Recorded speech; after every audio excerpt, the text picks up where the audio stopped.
Hey, this is Mike Hagen. I want to talk to you today about this new Rokinon 14mm f2.8 lens.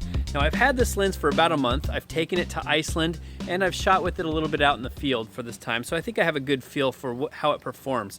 The first thing you got to know about this lens is it's a manual focus lens. All right, so there's no autofocus capability.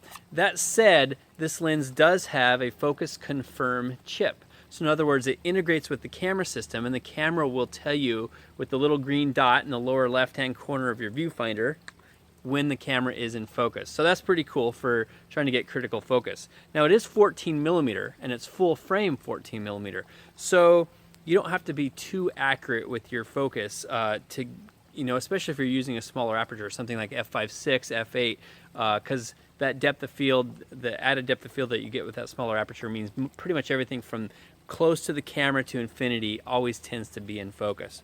Another thing you got to know about the lens is that the front element is very curved, it's very bulbous. You got to be careful about that when you're using it out in the field. A number of times I've been walking around with the lens in the woods, like here today I'm at Kopachuk State Park in Washington State. I'm walking around the woods. You just got to watch out for branches and other things that might hit that front protruding element. Now the lens hood is integrated into the lens itself. In other words, the lens hood, the sunshade is integrated in the lens itself. So you don't have to worry about that taking that on and off. So it's always there to give it some added protection.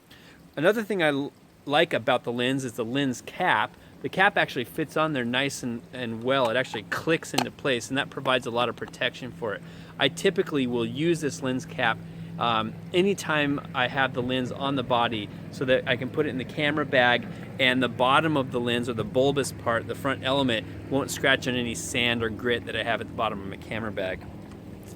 Next thing about the lens, it does have the old school aperture control ring.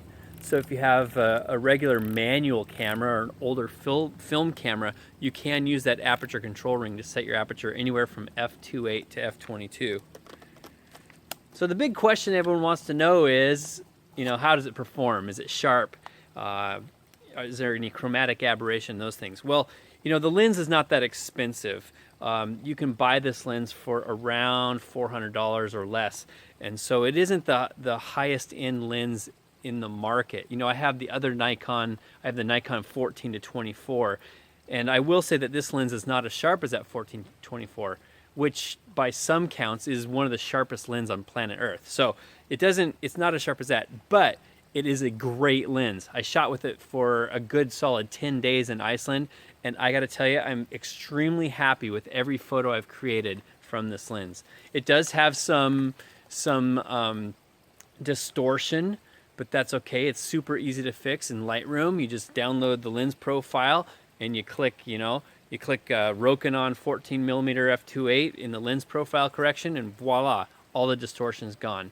I haven't noticed too much chromatic aberration any more than any of my other Nikon lenses. So far I'm pretty happy with it. I give it 2 thumbs up. For the money, it's hard to buy something this wide and this high quality for the money. You just can't do it.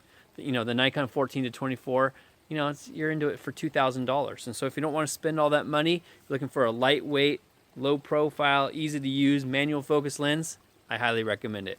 Thanks for watching.